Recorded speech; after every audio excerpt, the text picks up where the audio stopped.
د دې ډېر عجیبه عجیبه صفتونه دي.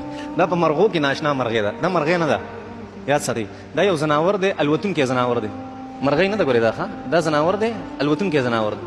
وجه دا ده چې د دې ظالم غوږونه نیسئ، غوږونه یې مي ګوره ښه ناشنا کارونه، غوږونه یې مي، غاښونه یې مي، د غاښونو سره بابز مي بوسمس تی مي زنانه چې څنګه تی که نه تی مي.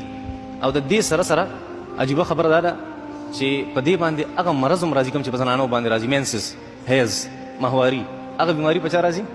په ده راځي. او بل عجیبه خبره دا ده چې بره تی مي او د هغې سره انډې مي انډې مي انډې اچوي نه انډې اچوي نه انډې یي څنګه چې زناور وي.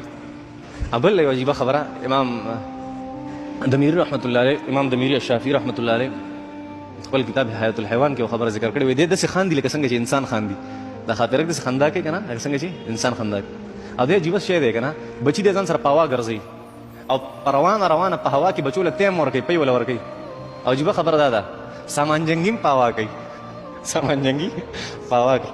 کوروالی چې کوي که نه، کوروالی په هوا کوي، ښه جفتیتوب په څه کې کوي؟ په هوا کې کوي. عجیبه عجیبه صفات. یو خبره عجیبه ده، ډېره عجیبه تاسو ته وکړم ناشته. هغه خبره دا ده کله چې دا خاطره که تاسو خیال کړئ که نه، د خلکو ورته خیال دې څه ځای پورې لاړ شي بیا یې ته راوغورځېږي. دا چې عیسی علیه السلام جوړ کړی و داسې به و، عیسی علیه السلام به پکې و، دی به والوتو، د خلکو سترګې به ته دې خوا شي را پرې به وتول.